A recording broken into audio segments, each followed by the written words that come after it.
Start. Okay, there we are. Nicholas, how are you? I'm doing good, thank you. How about you, Mamikon? Yeah, not too bad, not too bad. It's a Monday, so Mm. we are recording this on Monday. I'm not sure when I'll upload this, but Mondays are pretty slow, so Yeah, this yeah, will be a chilled out podcast, I guess. yeah. Hopefully. Okay. How was your day so far? It's been pretty good so far. Although I had actually one issue earlier today. I was going to paint. I've been painting on the Sigvald model, Hmm. and I was going to paint it for a commission work, and I kind of ruined the horn. So that was just pretty much straight down the trash afterwards, which sucked. But again, it's Monday, and just trying to get ready for a very long week where I have a couple of things going on, a 2-day workshop, and but just one-on-one, and some feedback and stuff like that. I see. Well, the first kind of question I wanted to ask actually on what you said right now is, do you sometimes feel like when you get to a certain level of painting and you're very comfortable with all of the techniques you're using, even if something is not working out, if you push through it, at some point it will start working out and looking good? I have that, and sometimes I kind of feel, okay, this will never look good. But then I think, I know how to paint this. I just need to invest like 5 more hours. So do you have the same kind of stuff? Yeah. I mean, sometimes you can basically just think too much about it instead of just sitting with your brush and trying out what you want to do, and that can kind of limit yourself if you're thinking too much about it, or is a scary thing to paint, like trying new techniques and stuff like that. But yeah, I get the feeling sometimes. But as you also say, you basically just have to put some more hours into it until you get the result you're looking for. So I can definitely recognize that So feeling. are you looking to save that Sigvald, or was he completely done? Oh man, I mean, when stuff happens like that, I'm just putting it in the back of my cabinet and just trying to forget about it, because I mean, I've actually used quite a lot of hours on it, and I don't want to use time on, like, I could green stuff the horn, but I'm not my skills are not that great with green stuff and milliput and stuff like that. So for me, it's just put it put it in the back of the cabinet. I'm not going to see it, and then I'll figure something out for it. Fair Um, enough. Fair enough. yeah, I guess you have experienced the same things. Yeah, I mean, terrible things happened to me before, miniature painting Yeah. wise, especially. It's terrifying when something like this happens before a competition and you have to Mm, fix something. mm. I had this pretty horrifying, to me at least, story. Do you remember my diorama from Golden Demon in the US? Yeah. The Building. Sisters of Battle Siege. Yeah. Yeah. I've painted the whole building and the staircase and everything, and I've put like, I don't know, 15 banners all over it, tiny elements. And then before I was finished, I wanted to add one more coat of some weathering on the base, like around the rocks. Yeah. And so I started mixing a paint, but I use a kind of I've made a paint mixer out of a drill. So Okay, that basically, sounds the paint interesting. Yeah.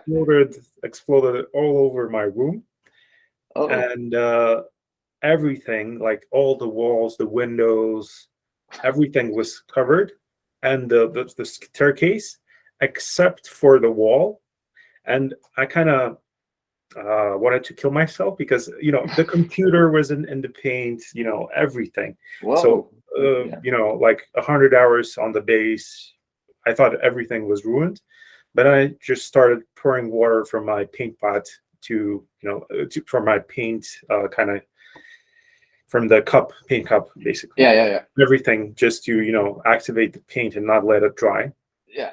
And the only thing that wasn't damaged by the paint, and that was the closest thing to the paint pot before it, blown up, was the wall with all the freehands. So I kind of thought, I put so many freehands that are supposed to be holy symbols of Sisters of Battle, and they kind of protected the wall. So yeah, I mean, terrible situations happen. You just have to, power Yeah. through them at some point at least. Which color was it? It wasn't that bad because it was like a beige color. So Okay. to create some dust effects and stuff like this on the Yeah. around the rubble and rocks and stuff like this. So it wasn't that far from the rocks, but still, I would have everything in tiny white dots. Yeah. If I wouldn't say it. I mean, imagine if it was like a blood kind of color. That could have been a pretty cool touch, maybe. But yeah, thankfully it wasn't that. Yeah, that was. I wanted to cry actually. At some point, I was like, I'm not the one to cry usually, but at that point, I was like, okay, I'm gonna kill myself. But yeah, it worked out. It was fine. Yeah, thankfully. Okay, let's get into some questions. The first question I usually ask is, how did your journey start? When did you start painting? What brought you into the hobby? And also, we've seen on your Instagram some posts of your very old miniatures versus the updated version. So I'm guessing like 20 plus years. Yeah.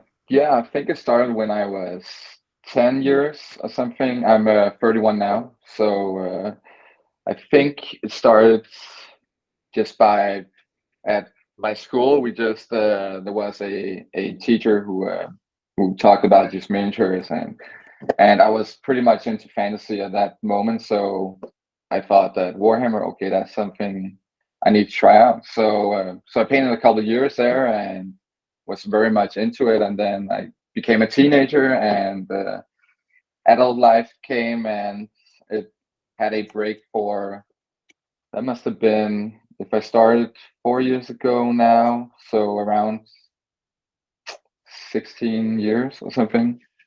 And then I just walked past a Warhammer store in Copenhagen here in Denmark, and I was like, okay, this seems familiar. Let's take a look. Let's take a look. And from there on, it was just okay. I was totally sold. And yeah, I was like, whoa, there's so much new from when I was a child. I really liked orcs and dark elves. But there was just so many new models, and then I fell in love, especially with Nurgle. And yeah, and from there on, I just started painting just in my spare time, and then or a couple of years ago, I became an educated social worker. But I couldn't get a job for, I think it was around a year. So I just thought, okay, now I'm just going to invest all my time in painting and see where it takes me. And that's how the whole full-time / professional painter journey started, actually. Very nice. Very nice. So you had the usual, as Vince Venturella calls it, break for girls and stuff like this. So break for, Yeah, exactly. I think it's the case with most of us that started back in the time where, it wasn't as popular and not as popular, but it wasn't as cool to be a geek as it is now. Yeah, that definitely changed. We didn't have Henry Cavill back in the day. Oh, that's right. Yeah. Yeah, that's right. Yeah. But actually, I think it wasn't actually Henry Cavill who changed the perception. It was more Big Bang Theory. It was a popular thing, and also, the general feel that those guys that were geeks 20 years ago now earn a lot of money, so they are cool. So yeah, exactly. I don't know. It's kind of interesting how everything evolves, and the Pokemon cards, you can get $2 million for a Charizard if it's perfect. It's crazy. It's insane. It's insane. I also think like Stranger Things. I didn't get to see like all seasons of it, but it also, for me, it seemed like it also kickstarted the whole nerd thing, that it was cool to be a nerd and play Dungeons and Dragons, because they played that in the series. So that, for me, I have a lot of friends who started to play Dungeons and Dragons during COVID, and they're like people who were normally never would be into fantasy or this kind of geek stuff that we're into, or that you get into while you're a child or a teenager. Yeah, I mean, I think it was a case for many people that they rediscovered something or got into the hobbies that they never had, or had before. So it's kind of, it was terrible for most of the world, but for us geeks staying at home and painting, that was pretty good. Yeah, it wasn't too bad. Yeah. So, because I want to ask you on people that inspired you in the past or inspire you still. There's a couple of amazing Danish painters. Some people that won Golden Demon, Slayer swords. If I'm not mistaken, and I'm really sorry if I am, but Jakob Rune Nielsen, I think, is from Denmark as well, right? Yeah, exactly. And he's a massive legend. Yeah. So it's you have some history in your country as well. That's right. We have a quite, I wouldn't say large community, but we have especially here in Copenhagen, there is the Chromenau studio that I guess a lot of people have heard about. So we have some very, very talented painters here. Christian Simonsen, who's also won some Golden Demons and entered several Golden Demons, and of course, it's pronounced different in Danish, but 2K. Oh yeah. And of course, there is a lot. But I think for my main inspirations when I started to paint, because at that time I didn't really know how large the community was here in Denmark. I really had no idea, actually. So it was more of inspiration through Instagram, and here it was mainly Richard Gray, Andy Warhol, Ben Comets, a lot of the guys who painted I would say in a realistic kind of style, which I really enjoy myself. And I mean, those three especially are still some of my main inspirations. But in general, just painters who painted in the realistic style was definitely my main inspirations. And from there on, just looking at Warhammer artwork, especially the ones that are kind of realistic, has also been huge inspiration for the way I paint. And more to that would be magic cards, because when I was a child, I also played a lot of magic cards, but I was so fascinated by the illustrations, especially the ones who had a realistic touch to it. So I think it actually started there. The whole inspiration about painting something with a realistic light source hitting on it, and having environmental colors on the actual model, reflections, all that. So yeah, I would say in general, just a realistic touch to painting or artwork. Yeah. Sure. Yeah. Nice.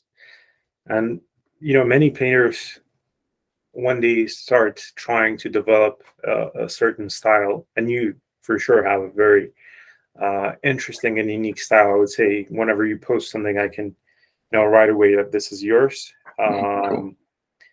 Do you also have this do you get inspiration from traditional arts as well?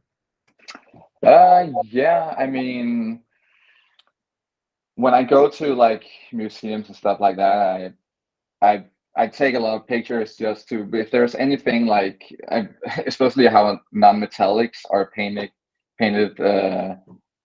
in traditional artwork is for me very fascinating to see, and try to really analyze that. How can you put that into miniature painting? But I wish I had more time to actually dig into to traditional art or going to museums and study stuff like that. When I was in Chicago, I was at the Chicago, what's it called? The Chicago Institute of Art, I think. Not sure, probably. No, but that was also just like, wow, that was really fascinating for me. So yeah, I also get inspiration from that, but not as much as I would wish for, actually, because there's a lot to learn from there. Sure, yeah.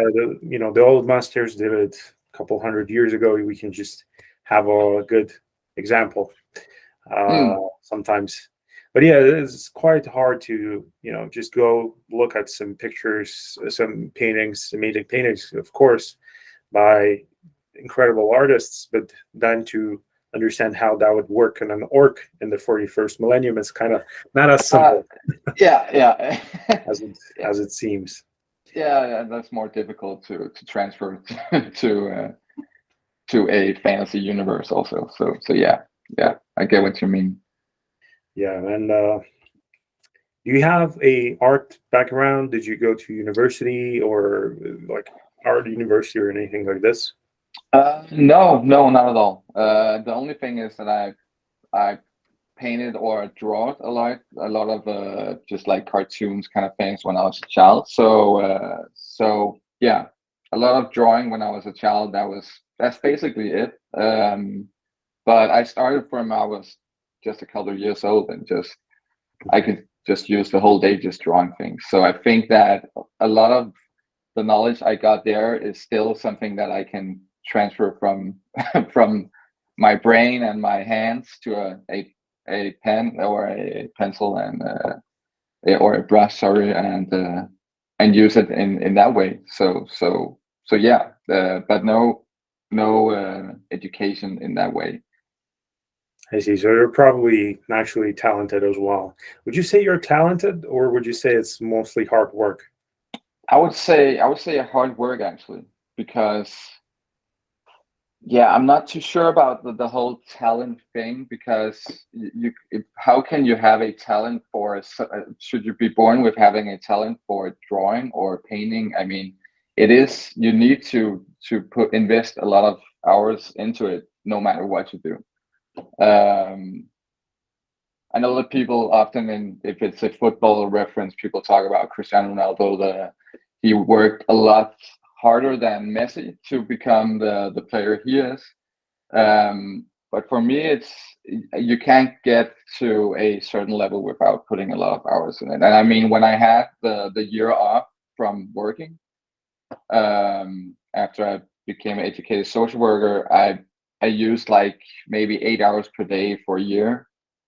And in that year, I pushed myself so much to learn a lot of techniques that would have taken me maybe 2 or 3 years if it was a spare time thing or a hobby thing. So for me, it's certainly hard work, definitely.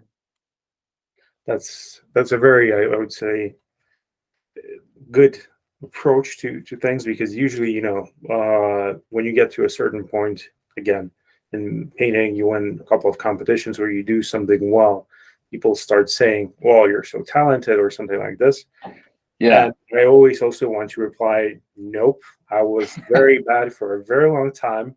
And then I did some, hard work and put thousands of hours into something. And then I was close to mastering a certain technique. So, to all the people that think that Nikolas, is a extremely talented person, I agree, and I think that is also true. But you just have to put the work in, and I'm pretty sure that everyone has a good chance of succeeding. You just have to be persistent. You just have to, how would I translate this phrase? You need to have some weight in your butt, as my granddad was saying, to sit down for a long time and paint. Yeah, that's actually that's a pretty good quote, because that makes totally sense. Also, because I live of doing Patreon tutorials, and there's a lot of patrons who tells me, I really want to paint like you in the same style, but how can I, just by looking at the tutorial, or can I just by using your tutorial paint in the same way? But I always say, I mean, I've used so many hours on learning this stuff, so that's the same for you. But you just have the guidelines in front of you, but you still have to put in X amount of hours into it. Unless you, I mean, unless you have a crazy talent where you can just go from 0 to 100. But I don't think we have that many who can do that, which is just my opinion. But. Probably the closest thing I would say to, in my opinion, because I'm not really educated on this case, to pure talent was a guy in Spain that won a Slayer sword at 16 or 15 with a completely scratch built model. So Yeah. he entered, I think, Young Bloods the year before, and then he entered again to a senior category, and he won the Slayer sword, which was pretty damn crazy. Yeah. So maybe that was the closest thing, or maybe he painted since he was 6, and he was maybe he's better every year and sculpted as well. I don't know, but sometimes when you hear about something like this, you're well, I want to say to myself, well, he was extremely talented, but actually, it's always the hard work, as you say. So, yeah. Yeah, that's quite interesting. I would really know to know some more about his background, because that's pretty crazy. But yeah, I'll try to find him and put the link of his social media into the YouTube description, so you can have a look and everyone else can have a look. But yeah, it was a pretty that would be cool. Crazy story. Yeah, wow. Do you play the game as well? Do you play Warhammer or anything? No, not at all. When I was a child, I played a bit, but I can't remember anything. I can't remember any rules or how you actually play it. So no, it's, I think in general, strategy or just board games is not something for me. I mean, every time people if you're at a social gathering and people come up with a board game or something like that, I'm like, oh no. I mean, I don't know what it is. For me, I'm a very simple minded guy. So playing stuff like FIFA or something, that's just what I can manage. I don't have space in my head apparently for thinking about how to play a strategy board game or something like that. But it always fascinates me to see people play. That's a different part of it, but just as a audience. Well, I hear you. That's why every time we meet, I kind of feel that you're a very similar person to me, because I'm the same. I have the same thing. I would like to play Warhammer, and I would like to have an army, but every time I try to play, I was just terrible, and I was terrible with the rules, with the rolling, and everything. So I get it. Yeah. It's funny. I think it's also because, I mean, when you paint for as a full-time job, you can never really figure out how to paint an entire army, because I guess we're also we want perfection. So how can you have like something that is 2,000 points painted to perfection if you're also going to do it for a living? You have to get food on the table. So I think it's also a combination of that. Of having a full army painted. I could never paint it just like it should be below tabletop or something like that. I would really I would love it to look perfect on table. Yeah, I don't get how people do it. The best example I have of a painter that is, amazing, does painting, well, that's design actually for life. And Darren Layton, he has an amazing, has many amazing armies like Eldar. I think he has Space Marines, Necrons maybe as well. So that's right. Armies. That's right. Yeah. He's an amazing painter, a sculptor for life. I don't know how he does it, but that's right. I've noticed that on Instagram when he puts something out, and then in the description it said it's for his army or whatever, and you're like, whoa, okay, you're really going to push that thing around. That's so good painted. But I mean, but he's an example of someone who does that, which is pretty cool. I found an approach of painting everything that you would touch on the miniature not very well, and then just the face and this area around the face well on my army pieces. And Yeah. this secures a nice look on the table, and also you're not really worried about the miniature being tossed or whatever. So maybe this is a life hack for you in the future if you want to play. Yeah, that could actually be. Yeah, just put a lot of attention to the facial areas and leave the other areas more simple. Yeah. That could work. Do you enjoy the painting process, or do you just enjoy the final effect? Because for me, it's always just the final effect. Well, usually. Sometimes it's, maybe if it's a space wolf, because I love space wolves. If it's a space wolf, I really enjoy painting it. But if this is something I just want to do for a competition, and I'm doing this for like 300 hours already, I just want to get it done and then be happy with the final effect. But sometimes I really hate sitting and just doing the final bit that won't be even visible from from the table, but you want to paint it well for the judges or whatever. So do you enjoy the painting itself or just the final effect? It's definitely most of the process, actually. I think the part of the process that I get most hyped about is figuring out, let's say it's a squad entry. Figuring out the different poses for them, figuring out or trying to find some artwork if it's Warhammer to get inspired from. So that's actually the process before you start painting it. I think that's the one that excites me the most. And of course the final effects. But so yeah, I think it's a combination of the beginning and the ending, actually. And then you have the painting process in the middle, but yeah, if I have to choose one, then it's the whole figuring out, the analyzing, how can I make this a unique entry for a competition that has unique poses and stuff like that. So yeah, I think that's it.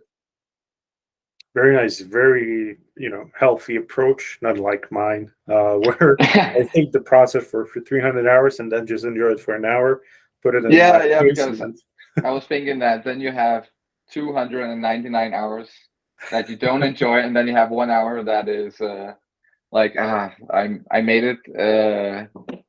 It's over.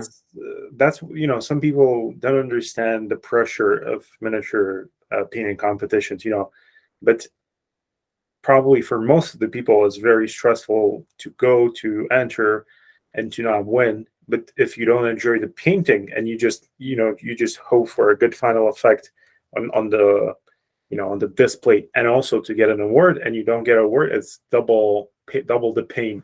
But I do it myself, so yeah, I mean, you have to, I think, for competitions in our community, you really, I guess you have to enjoy the process of painting it, because the competitions are it's more, for me, it's more like a community gathering thing. Of course you want to get recognition, and I can also get disappointed if I don't get what I had expected. But when it comes to the aftermath, where you think about the whole thing, for me it comes down to the whole community thing. That's been the most important part of, let's say, a competition. So if you spend 300 hours on something, you also have to, or you have, in order to be motivated to finish it, you also have to enjoy it, of course, which I know you also do. But I get what you mean with the final effect thing. Yeah. I mean, I always give this piece of advice to people that want to paint for a competition and ask me for advice: is pick the miniature that you will actually enjoy, because you will be stuck with it for a long time if you want to achieve a good result and you're not a extremely quick painter. So you have to enjoy the time you spend on it, because if you don't, you probably will try to do something with a shortcut, and this will result in not very good results, probably, most likely. So yeah, but I totally agree. Also, it's sometimes problematic to make yourself finish something because you're afraid that this will not look as good as you want, or something already doesn't look as good as you want and you're not sure how to fix it. So it's kind of, a combination of things, but just try to paint whatever you enjoy, and not the thing that someone tells you to paint, not the thing that is new or whatever. Just pick whatever you want to paint the most and work on it. Yeah. Totally agree. Can I just say something about that? Of course. Because when I started to paint, as I said earlier, I really liked Nurgle, but I got it was kind of it limited me in order to develop how do you say it, different techniques, because you need to also try on like different surfaces, shapes, stuff like that. That is not just the main thing that you're painting. Let's say it's Nurgle. So for me, just by also wanting to paint different stuff, that you're not just going to stick to one thing, but also trying out the different models who have different shapes. That's also a good thing if you want to develop your skills, that you're not just going to stick to one thing. So that was just a comment to that. I agree. Yeah. Competitions are a important topic, and we will discuss it. But before, I want to ask you a couple more questions about, the hobby in general. So, do you like the current state of miniature painting community? And what I mean is where, Games Workshop is, where the smaller producers are, how big the community is, or would you like it to grow and be 10 times bigger, for example? Yeah, that's a very good question. I really like the state of it right now. I think we have there is really very good options right now for new painters to maybe develop their skills faster than before, because we have Patreon, we have a lot of awesome video tutorials on YouTube, which are for free. So I think that if you can say my generation of a painter who's painting for 4 years, it's been a very good thing for me to come in, because you have all these options for developing your skills. I think that I'm also afraid of it like exploding, because I also like the kind of narrow community thing that we are. I mean, we are.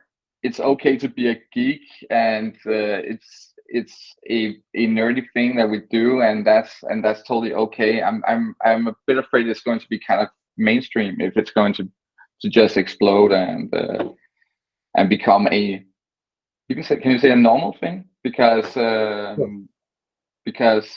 really like I really like the state of it right now, but I think it's going to explode, because as we also talked about earlier, that it's getting more, if you can say, modern to be into this kind of hobby stuff, as we also talked about the D&D and stuff like that. So yeah, a combination of being afraid of it exploding and also very happy with the state right now. But I think it's mainly interesting to hear people like you who's been into it for so long time, or haven't been out of it for a very long time, because it must have been quite interesting to see the development from, let's say, 15 years ago, 20 years ago, and until now.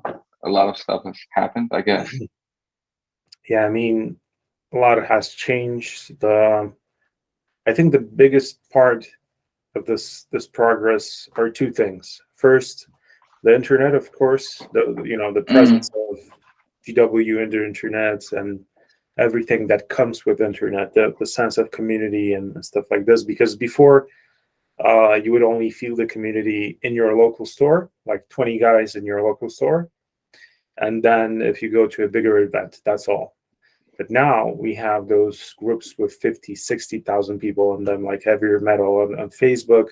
We have social media accounts with tens of thousands of followers. We have, TikTok, and some people on TikTok getting millions of views, YouTube, Facebook, Twitter.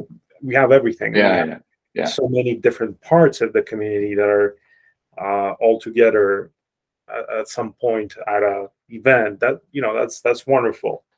But also, as you say, there's a possibility that this will explode and be 10 times bigger. If, I don't know, maybe some people don't agree, but I think if they would do a full out movie, Hollywood with stars, and there is potential for this, I would say, this would explode and be a lot bigger. But this would also bring, as you say, many, many people that probably would change the face of this community, and this would become more, basically less niche and more mainstream. And we would get, I don't know, 10 times as many clients for those companies as well, which probably at some point would be good. But if you know anything about business, the business can go too good at some point because you would get too many clients, but you don't have the possibility to serve them, and then they will go to a different place, and then this different company might come into place and take all of your clients. So it's kind of a problematic thing, but hopefully this community will just keep growing at a steady pace. Yeah, exactly. And also probably the one more thing would be the fact that, as I said before, a ton of those people who 20, 30 years ago played Warhammer, and they were good with the rules, unlike us, and they studied the rule books, the codexes, they probably didn't do many drugs. They probably didn't drink as bad, or drink and play and still study the rules. And there's a pretty good chance that they went to a school and they finished their school and basically got good jobs. And this also creates a very interesting potential for this community because, for example, when I was a kid, my parents would give me a couple of dollars for miniatures, but I wasn't able to buy everything I wanted. And now I get, as they say, adult money. So I'm able to buy whatever I want, basically. So that's the same with people who, earn 10 times more than me and buy whatever they want every single month. And then, so this will kind of also drive this community, that the core of this community is built around people who like studying, who like books, who like codexes, playing the game. So, but I mean, I totally agree. But also, I mean, if it becomes very mainstream, there is, of course, also some positive things. I mean, people or children in general, they sit a lot in front of their iPads, phones, whatever, and having a hobby like this is going to learn you a lot of stuff that you're not going to learn from having a phone. Like just by having to glue or find different parts, glue them together, figuring out a color scheme for the thing that you want to paint. There is so many positive things of this hobby that could also benefit in the mainstream perspective. And I think, I mean, when I'm going to get children, that's also something I'm going to introduce them for, because when I was a child, I just enjoyed them. I mean, I wasn't affected by iPhones and iPads, screens in general, because it wasn't a thing at that time. But I think the generations now and the generations to come could benefit a lot from a hobby like this. Of course, it teaches you patience.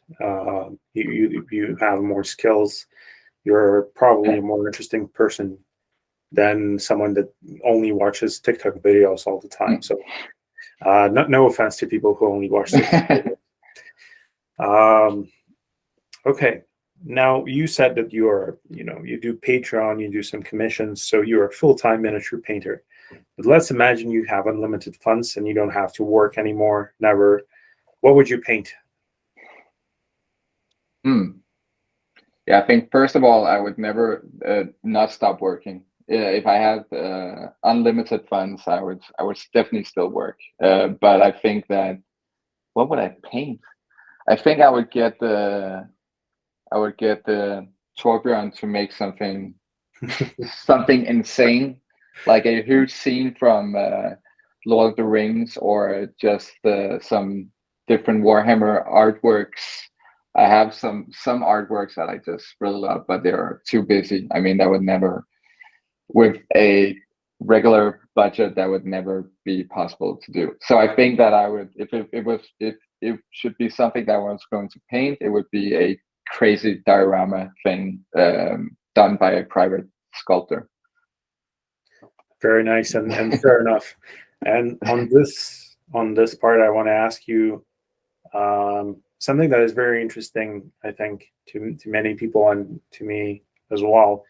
Have you created your magnum opus already? And to people that don't know what magnum opus is, it's like the best piece of an artist's life. So the best thing you've ever done. No, I definitely haven't done that yet, because I've, first of all, I mean, I've only been painting in full time, or doing it like very intense. It's only been like 3-4 years. So, and I'm thinking I'm going to paint for hopefully the rest of my life. But I have some big plans in the future. But it's first going to be like maybe 2 or 3 years. Something I'm going to work on for a long time. That maybe could be the highest reach. But I'm not thinking about that you're going to have a level that's just going to be maxed out. You can always learn stuff. I mean, so no, I haven't created that yet. And yeah, I'm not sure when it's going to happen. It could be 5 years, it could be 20 years. So I just always want to learn. And I don't think you can limit one like masterpiece to just one thing, because you're going to change from years to years always, if you really want to develop your skills.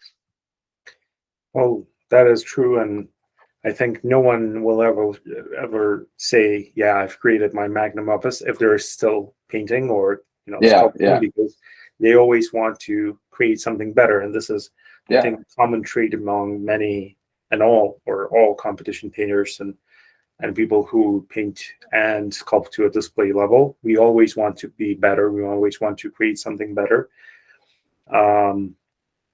Yeah, I mean, when I was working on my diorama, I thought probably I will never do a project like this ever again, because it was 14 months, 1,500 hours, 40 plus miniatures, all to the necessary level. So, but now I think, no, one day I'll do something like this again, but I want to make sure that I win, the trophy I want with it. So, okay, sorry. Yeah, so it's a combination of your own expectations for, let's say, competition, and of course putting a lot of love and work into it. So it's a combination of competition and probably and your, yes, because when you're a competition painter and you paint to win stuff, you kind of judge yourself by how you are judged by professionals, and you want to be seen in the eyes of people in the community as someone that is worthy of a certain trophy or certain win at a competition. So I would say it's a combination. But I mean, if I create something that I'll be happy about every day till the day I die, but I don't win anything, I'll be still calling it a magnum opus. But it would be good to win something big with your magnum opus, I would say. Yeah, of course, because it's a kind of trademark in some way, right? That some people who have an authority in this hobby are going to put a trademark, and this is good enough, or this is very good. So I totally understand that makes sense. I also kind of got the same feeling about the latest Golden Demon. I did the scene squad that I used. That's a project that I've used the most hours on because there's so much NMM going on, and I was a bit disappointed that I got a finalist pin for it, but it was also because you can't your expectations are going to be higher because of results from a former Golden Demon, and I didn't think about the level about this Golden Demon in Nottingham. It was so insane. So I mean, I just needed to think about it a couple of days later, or a week later, or weeks later. Just thinking about, okay, this was good enough, and there was so many better pieces that deserved more than this. So don't think too much about it. Don't blame your skills or anything. That's the reason why I didn't get what you expected. So I totally get what you mean with the whole competition part of it also, or expectation part. It's very hard to manage expectations because a certain thing that you would hear a lot when you ask people about Golden Demon is, never expect anything, and also it really matters who will appear on the day. And I always thought, okay, this is fair advice to a person that is new to it. But at some point, I want to be the person that, affects other people's day when you arrive. As in, you are the person that changes the approach. As in, again, if I would say it's a caliber of people like David Soper and people who have many, many Slayer swords and always win, probably. I would say, you just have to try to manage your expectations somehow. And I think that the thing that really helps is making sure that every single of your pieces is to your maximum standard. Because if you've painted everything to your maximum standard, there's no regrets. It really doesn't matter. That was the case for me because, I had many, many pieces at this competition and I didn't do very well. I got the finalists and some commended entries and stuff like this. But I was not disappointed at all, like not in the slightest, because I saw that in every category there was 10 entries that were either on the same level as mine or better. And I was like, well, okay, next time I'll just try harder. And I will, try to develop my skills more because, I'm happy with my pieces, but these guys are actually better. So yeah, exactly. You have to work. You have to work on this and not give up, I would say. Yeah, and as you say, if you did your best, you couldn't do anymore, then that's your current level. I mean, that's where you are, and if people are better than you, then it's deserved because the judges know that. So yeah, sometimes you just don't have to think too much about it, I guess, because it's all there. There's a reason why that other painters got other results than you, or better results. So yeah. Yeah, and also it's a very good trait if you are able to go and just work on something or try to change something in yourself or in your painting after a competition, because you cannot go back in time and make the judges pick your entry. You just have to deal with it and just try to paint something better. And this is the same in real life. If something happens, don't spend your time, your health, your funds on being sad about something. Just try to change it or stay calm and just fix it somehow. And this is the same with competition painting. And some people, take it more seriously. Some people take it less seriously and just enjoy whatever happens. But always try to make sure that you did your best, and then I think you will be set for a good time anyhow. Yeah, and exactly. Try to learn from if it's a personal defeat, try to learn from it. I did something different after this Golden Demon, was to try to start getting feedback from painters who are way better than me, which I've been too lazy about beforehand. so that was also an eye opener for me. Okay, I really need to get some feedback from painters who are way better than me in order to improve. So yeah, you can learn a lot from, let's call it personal defeat, but from not living up to the expectations that you have. Just try to learn from it. Yeah, and exactly as you said, when you won before, it's very hard to to not win after. But also, again, just do your best, try to improve because everyone can improve always. Well, Yeah, if you're I doing don't it know for how. competition, of course. Yeah, If I mean, there's yeah, a couple of people that I don't think can improve, but maybe they can still, as in they're on yeah, this level that I think yeah, how can you improve? But they can and they do all the time. So yeah, and yeah, it's also an important thing to remember.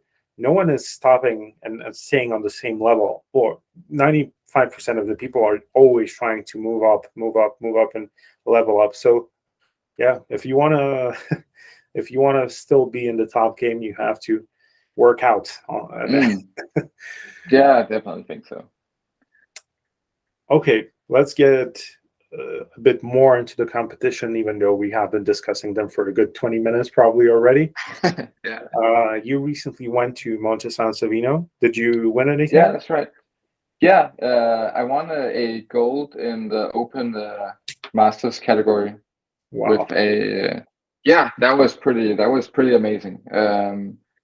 It was with a sculpt based on a magic card, which was one of my favorite magic cards or illustrations when I was a child. So it also has some nostalgic or like a very personal feeling to me. So that was just something that I really enjoyed painting, and that it could give me a gold was just whoa. I still can't really believe it. But yeah, and it also got a, because there was also the awards. The contrast had an award and SMC where it also got a gold and a bronze. So that was also pretty cool. Very And nice. I didn't Congrats. have any expectations for that competition because that was my first one, and I was just there to just yeah absorb anything from this crazy high level competition and just enjoy it because also because of the, I mean, the area where it's placed is just so beautiful. So it's a good combination of things. Yeah, yeah. Very nice. Congrats and hugely Thanks. deserved. It was the golden kind of golden demon, Yeah, basically. yeah, that's funny because a lot of people they came up to me and say, I really like your golden demon piece. I was like, golden? That was not my purpose to make it look golden, but I know what I know how it can look golden. It's more supposed to be a kind of khaki Oh, okay. beige kind of. Looks amazing anyhow. Sorry. Thank you so much, thank you so much. Yeah, it was also fun to work on something that had a backdrop because that was the first time I tried that out. So I also learned a lot about that, and also about the it has like a cast shadow, Yeah. where I got some really very good feedback from Eric Swinson the week before, because I think if I didn't get that it wouldn't, I think it wouldn't have placed. So that was really crucial. So shout out to Eric, Shout out to Eric Swinson. who also Yeah. won the best of show. Congrats Yeah, for that. exactly. Yeah. Yeah. If you haven't seen the amazing piece by Nicholas, check it out on his social media. I'll put the link in the description. And yeah, I mean that's a huge result. And that was your first time at Monte, right? Yeah, exactly. I've heard a lot of stories from there, and a lot of the Danish, a lot of the people in the Danish community, they go there every time. So we were a fairly large group. I think we were 18 or something from Denmark. So I've heard a lot of good stuff, and it was just better than I could imagine. Definitely going again next year. Amazing. Yeah. Well, I How really about want to you? go. I really want to go as well. I haven't been Yeah. before. I wanted to go this year. I even booked the hotel and everything, but then Oh, almost last minute, like a week or two before, it fell through. So, but I'm working on something big right now. have a secret project that is happening. So Cool. I have to focus on this for now, and I want to focus on this for now. But in the future, for sure, next year, I'll do my best to be there because just for the drinking, just for drinking, yeah. Just for drinking, that's an important part of it. No, but I get what you mean. The whole social part of it is just amazing, and just the place. I mean, it's such a beautiful area, and it's like going on in a medieval fortress kind of thing, and yeah, it's something different from like other larger venues, which are basically in what are they called? Like like just like Adepticon is in just a huge venue hotel in the middle of nowhere. Renaissance. Yeah. Yeah, exactly. There isn't so much things going on around an area like that, so you get the best of both worlds. Yeah, I mean, I get what you're saying. The probably good food, good Good wine, food. good Yeah, views. yeah, Well, yeah, yeah, Italy yeah. is pretty great. So It is. So combine that with your beloved hobby or job. It's perfect. yeah, sounds pretty amazing. Next year. Next year. Okay, Golden Demon. We met at Golden Demon in Chicago this year. It was Yeah. to me the best event, miniature painting related event I've ever been to, as in not only Golden Demon but Adepticon. You know, Americans sure know their way around organizing an event. Just the fact that you were able to stay near the cabinets of Golden Demon to like 24 hours a day, basically. Mm, So mm. on Saturday, we stayed till like 3 in the morning, drinking and talking about all the miniatures. So just that part. But what are your experiences from this competition? From the Golden Demon Yeah. competition. Yeah, my first one was at Adepticon back in March, and I mean it was a very nice experience. Of course, it was, which I understand, it was way smaller than a normal Golden Demon, or how to say, a Golden Demon that isn't placed in a pandemic, because there was still some COVID going on there, so there wasn't maybe that many entries that would be normal, but I just think that the whole community, the whole overall mood was just very good, especially for the award ceremony. That was just, for me, that was just such a nice experience. Of course, the level was a lot different from the US one to the one in Nottingham. So that was a totally different experience, because you had so many crazy entries that just kept on coming in. I mean, when you thought that it was over Saturday, there were still pieces coming in. So for me, it's just overall a very nice experience. But I'm also a very introvert person, so being in a social thing for that many days can also kind of take a lot of energy out of me. So I need to kind of balance it. But I enjoy it. I really enjoy it, and I'm just looking forward for the next one, basically. Yeah. So you're going as well to the US next year? Yeah, I'm going to the US one, and if I can get stuff ready for the one in Manchester, I'm also going. But I mean, there is 1 month Yeah. in between, so maybe I could also just divide some of the entries up, take some for the US and take some for the one in the UK. That could be a strategy. Well, you can always re-enter if something doesn't win. You can That's right. re-enter. That's right. So that could also be an option. Yeah. And I think the Manchester event will for sure be worth just seeing all the entries. But yeah, I mean, Yeah, that's a good plan, and hopefully see you there because I will be in the US as well. Hopefully, I'll be teaching some classes and stuff like this. So, yeah, that sounds cool. You also did that the last time, right?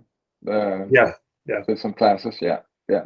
They were at it kind of last minute, so I only had two. But yeah, hopefully this time it'll be a bit bigger. Yeah, I mean, it was absolutely wonderful to see the people that wanted to see my work and learn, and you probably get the same because you have like hundreds of people on Patreon, so you get the you get the idea. But especially after many years of nothing happening in real life, to go to events, to see so many people, that was great.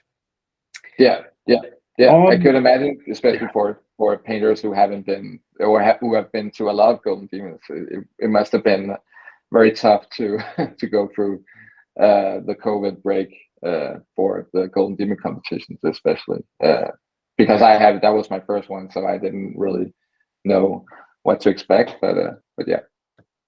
Oh, you did good. You did really good. Thank you. Okay. When did you have the sensation that I want to win a Golden Demon? I want to have this statue and go to this competition and stuff like this.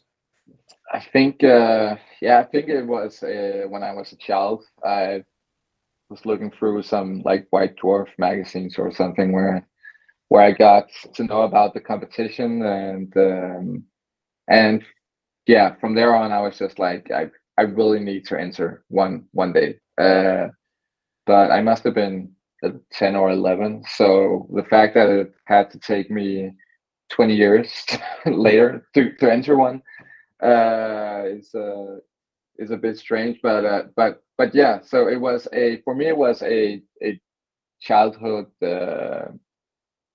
How do you say?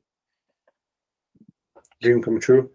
Dream come true. Yeah, exactly. And especially just winning a silver in my first Golden Demon, that was just crazy. And yeah, it was a childhood dream, which is something very special to me to experience that. So yeah, many years ago. But I would say, some people seeing the level at this year's UK Demon, they think the US was a lot worse. It wasn't as hardly contested. The sheer amount of people wasn't the same, but the US Demon was still very good, because if you compare it to the previous years, in the UK or the European Golden Demons, it was still a very good event, and it got more than 800 entries from what I've heard. So it was still pretty good. Which is, this one was probably maybe one of the top three, or if not the best demon ever. I had to look recently to kind of support my theory that this was the best demon ever, but probably some demons in France or in Spain back in the day could compete for this level. That every country was insane, and all the old masters came in, and almost all of them. So exactly. Old masters, and then people who have been winning Slayer swords for 20 years. There were quite a few there. So I mean, and I really can't compare it to anything, because I mean, for me it was just, I heard from a lot of people that this was the best they had experienced, but I mean, it has to be people like you or other like legendary painters who've entered a lot of different Golden Demons who can say if it was one of the best. Well, I'm by no means a legendary painter, but I would say for sure that this was one of the best. I'm more of a Golden Demon geek. When I was a child, I would know every winner, every piece, everything. And now I'm kind of older and I'm forgetting stuff. And same with footballers.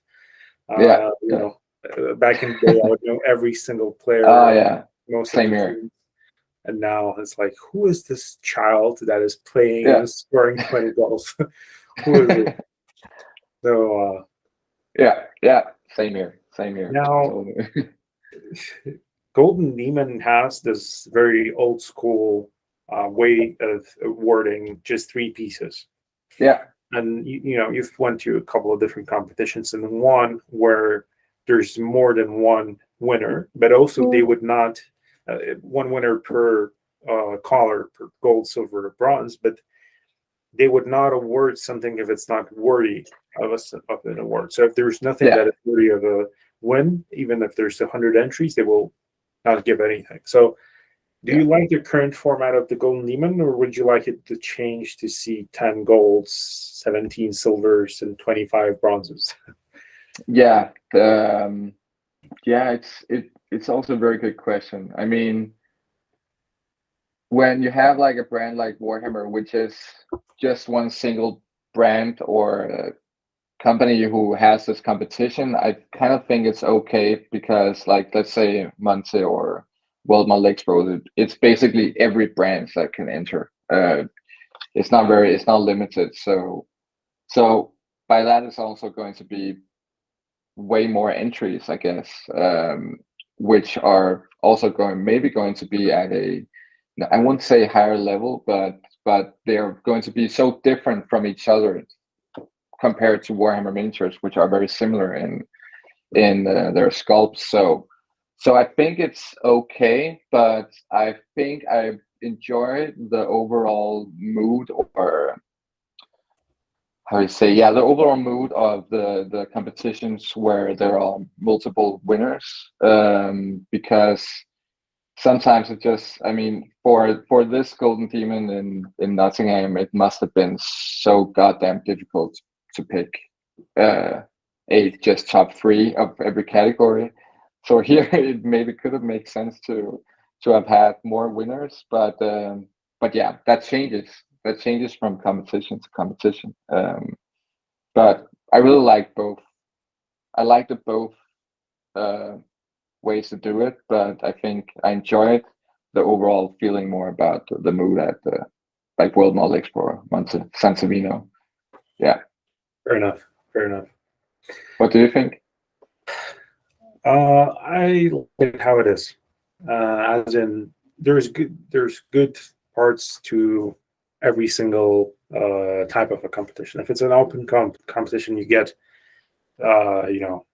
hundreds of winners sometimes. If it's a very big event, for example, at World Model Expo, I think there were easily hundreds of winners. That was amazing because there are hundreds or thousands of incredible pieces after 3 years or 2 years of 3 years probably of no competition. So it's a good thing. And at Golden Demon, it adds to the prestige that there's only 3 pieces that can win. It leaves many amazing worthy pieces not awarded at all, and this is very sad. But well, it is what it is, and you can always enter it to a different competition, to a ladder demon, or to a World Model Expo or Monte San Savino and stuff like this. So it's good how it is right now, I would say. I get what you mean. It gets more the prestige is higher in some way, but it's also the competition, or maybe it's just a feeling I get that the competitive part of it becomes more intense in some way, which I don't think I enjoy as much as just the kind of loose kind of feeling that you get from the large scale competitions. But maybe it's just a feeling I get, and it's not a overall feeling. If you get what I mean. No, I get it. Yeah. And they're now changing how the final day works out. So before, you would know who was in the top 3. The only thing the only 2 things was who was bronze, silver, or gold, or who got the Slayer sword. But the rest you would know at least, who is what and who has something. And for me, that was more beneficial because it's good to know before and not have your hopes high, even though that you're not going to win. Although I understand that people say, that this brings the possibility of winning for many more people than it did before. Okay, but I just liked it personally. I liked it before how it was before. But I mean, Yeah. whatever Yeah. they do, they're doing some improvements. Some people will like it, some people will not like Yeah. it. Of course. Yeah, Yeah. You it's can't. their competition. I still like it. I still want to win it. So Yeah. uh, Yeah. I think it's cool we have both options. That there is yeah, this kind of format at Golden Demon, and then you have the larger scale. I think it's cool that we have both. Yeah. that is very nice. And last question in Golden Demon is, do you ever want to win the Slayer Sword? And I know this is a silly question because everyone wants to win a Slayer Sword if they're entering. But what I mean is, will you ever try to win a Slayer Sword? Yeah. Yeah, I get what you mean. Yeah, of course I would like to win it, but I'm not sure if I'm going to put the amount of time, or I have the patience to put the amount of time in the piece to win it.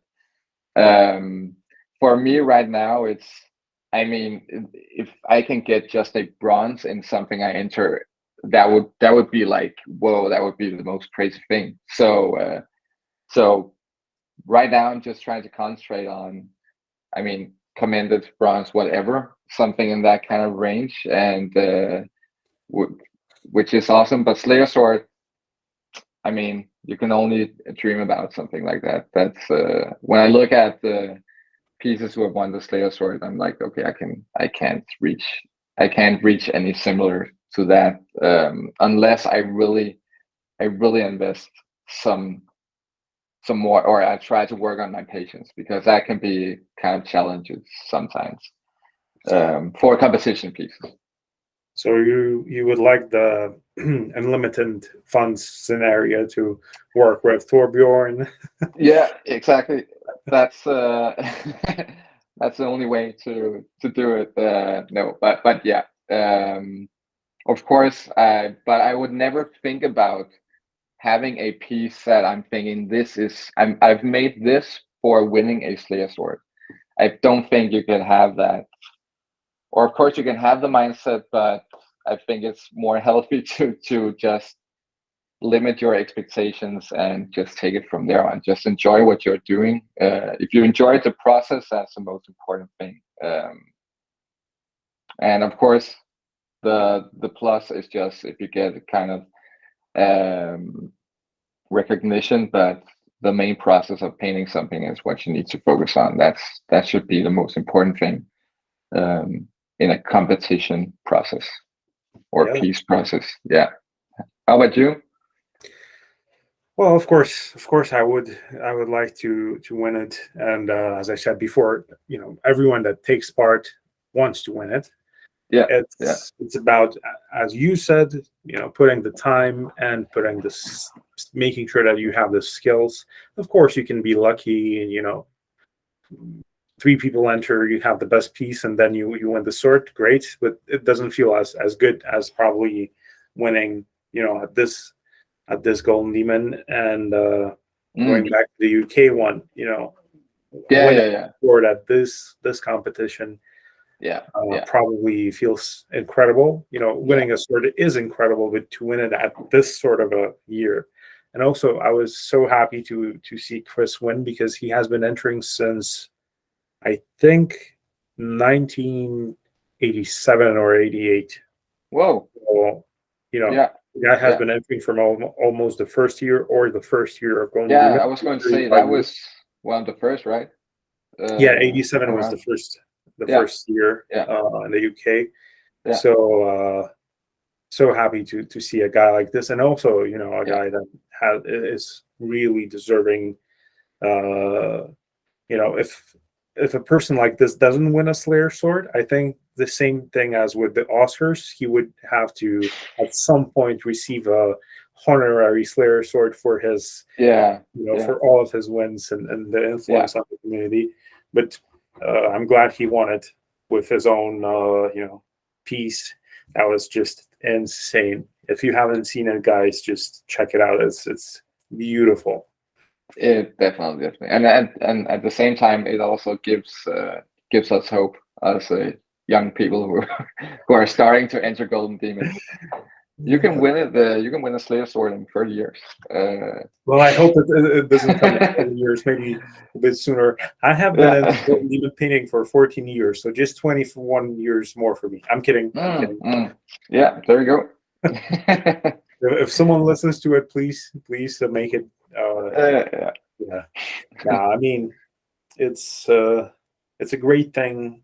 It's a great thing to be a part of this community. It's a great thing to be able to paint to a level that makes you happy. And as I said, I paint for the final effect. But if the life hack to that for me is to split a miniature to many small pieces and then to basically paint in sub-assembly. And that way I have, just 10 sequences, 10 small sequences on a miniature. And I have, for example, 10, small bits that are painted that I can then assemble when they're all finished. But I have good finished result every time I paint. So yeah. Man. I mean, there's different approaches. I really hate the painting sub-assembly. So I choose models that are not going to be sub-assembly because they I don't know why. It just it really demotivates me. But some models you have to paint them sub-assembly if it's for competition, of course. So I get it, and sometimes I have to do it, but it's difficult for me to do it actually.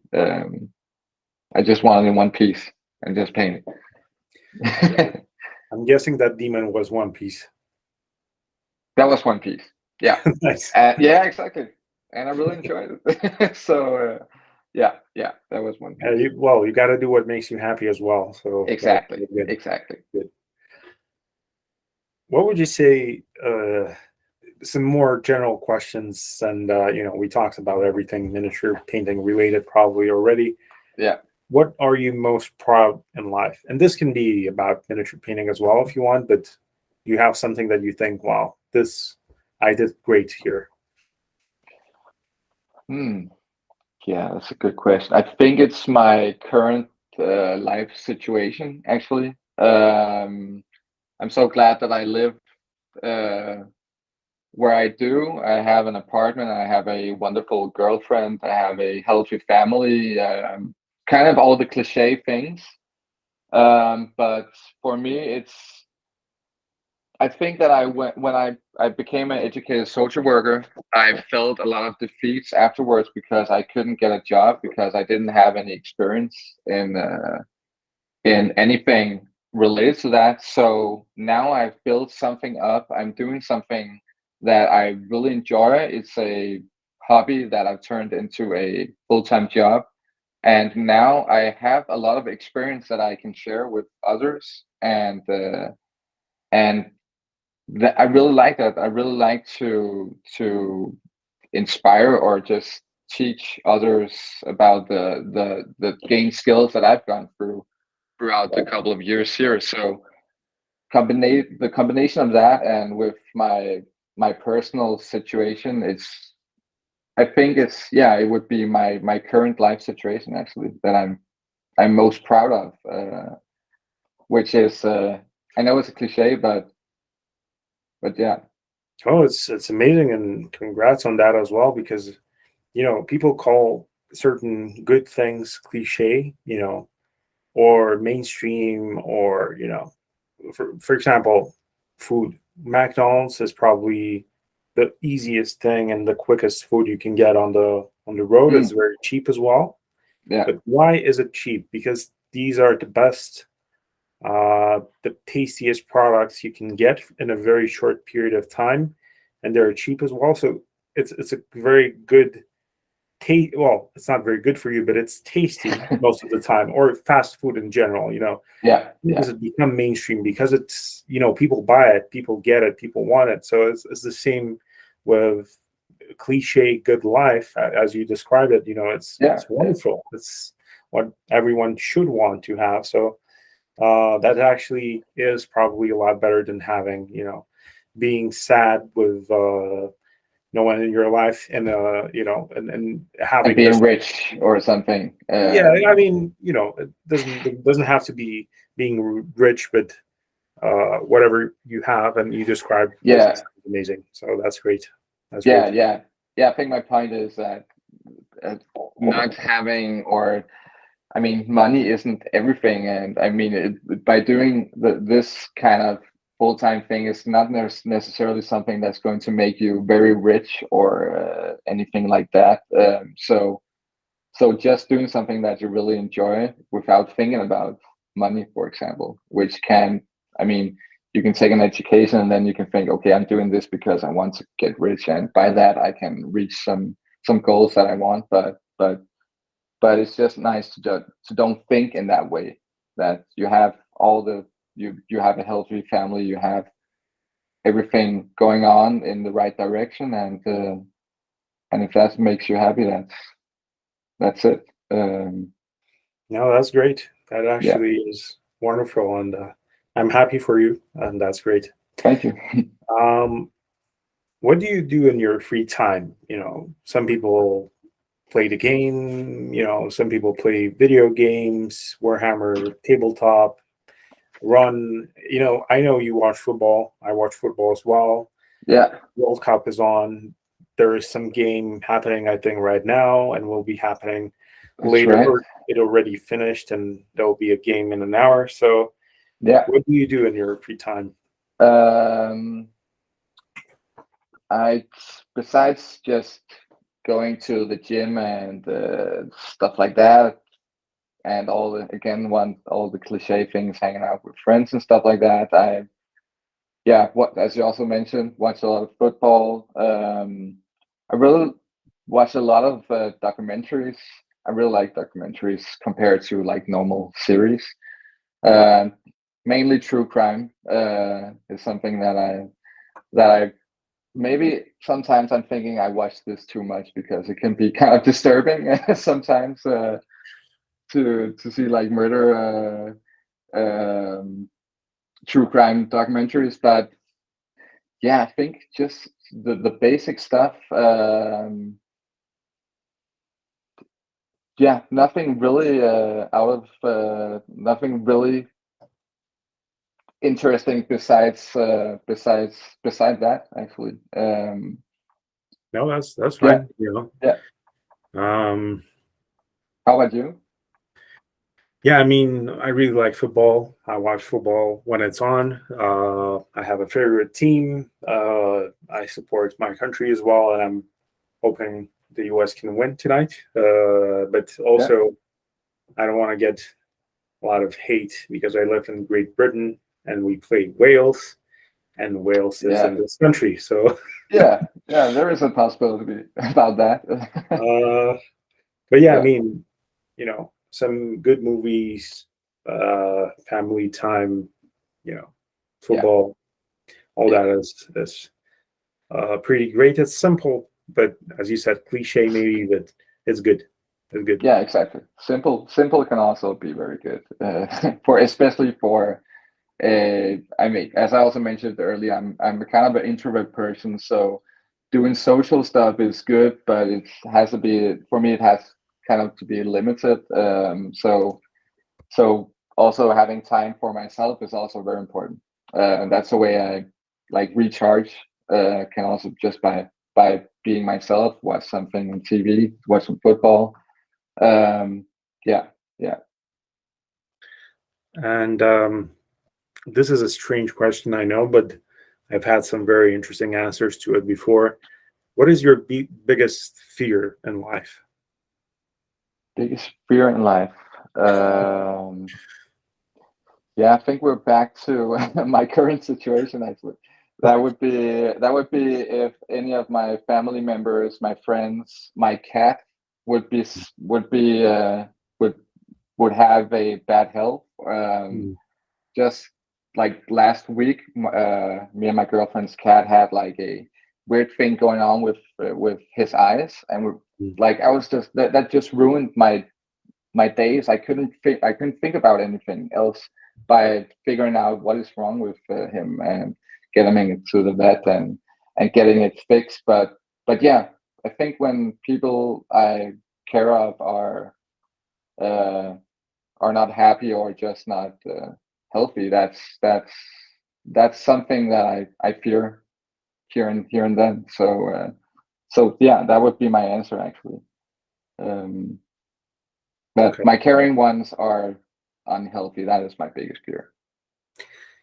You're a very noble man, Nicholas. That's a very good answer, and I agree. I Yeah, agree. I guess they're going to watch this, so maybe that would be the best answer. Oh, just kidding.